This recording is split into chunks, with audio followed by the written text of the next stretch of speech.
Afternoon guys, welcome back to the channel. Today we're going for a real quick tutorial on how you can get awesome looking drone shots vertical for the gram with your drone that doesn't take vertical photos. Let's jump straight in.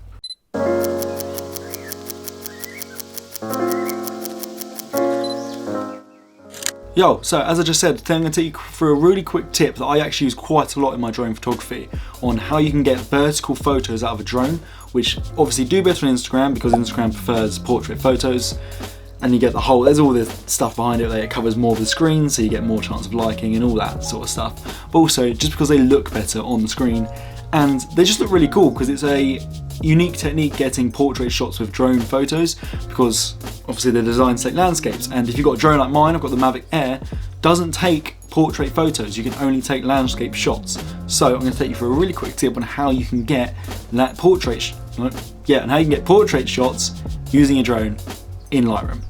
Let's jump in. Okay, so as you can see, I'm in Lightroom now. I have these 3 photos here. My mouse isn't working. There we go. As you see, I've got these 3 photos here of the same thing. This is from the road trip I went down to the Jurassic Coast. This is St. Michael's Mount. So I've got one drone photo looking down, one drone photo looking slap bang in the middle, and one drone photo looking up. The common thing you'll be able to see in all these photos is they are overlapping. There are areas of the subject that are in this photo and this photo, and then also in this photo and this photo. And that means Lightroom can stitch together the photos properly and get you a nice clean result. So let's go into the develop tab. I've already chucked a quick preset across these. You're going to shift, click, select all 3 of them. We're going to right click, we're going to go to photo merge, and we're going to hit panorama. The panorama effect doesn't just do sideways shots, it does do vertical shots as well. Let Lightroom create it.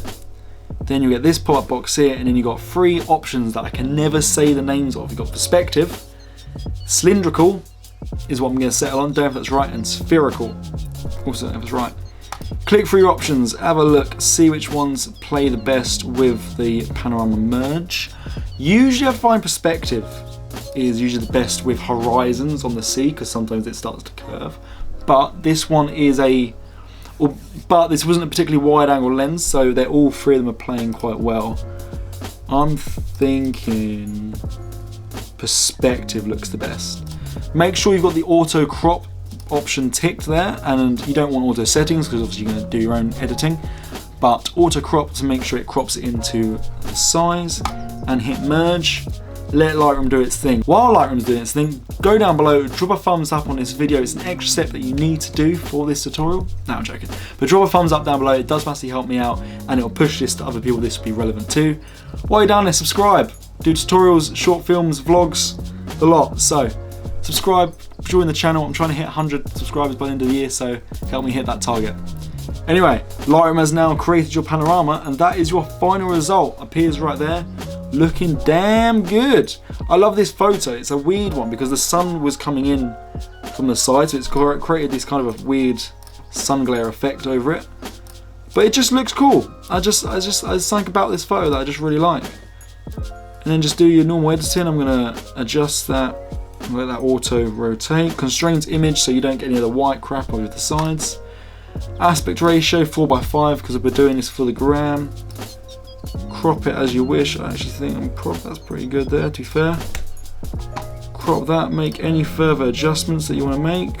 I'm going to darken that out a bit. I'm actually going to darken the sky as well. I want St. Michael's to be the main.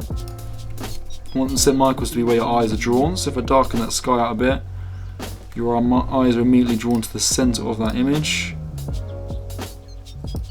Saturation up a little bit because this was sunrise. Ooh. Looks a bit strange, but I like it because it was sunrise. You got sunrise covering that whole side. The other side was just a bit darker. I like it. I'm also going to shove on a little bit more of a vignette into this. Do we have one? We've got a bit -19. Let's go a little bit more intense. -21, only a little bit more intense. Noise reduction. I always reduce noise in my drone photos because I just do find drone photos come out a bit noisy, especially when the ISO is a little bit higher. Up the sharpening, and boom, there we go. Finished photo from 3 individual photos, all panning in the upwards direction we've got one finished, dope looking drone photo of St. Michael's Mount, ready for the gram, ready for the likes, ready to get all the engagement because it's covering as much of that screen's real estate as it can. That is it. Really quick, easy video how you can do this, how you can get this effect using a drone if it doesn't take vertical photos. Yeah. That's all from me. Don't forget to take the shot. Don't forget to like the video, subscribe, and see more of the content, all the other stuff that YouTubers tell you to do. And I'll see you in the next video. Peace.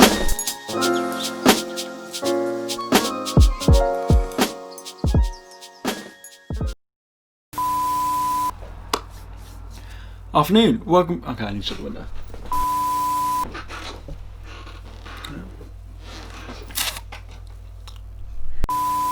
There's areas of the subject in this that are over.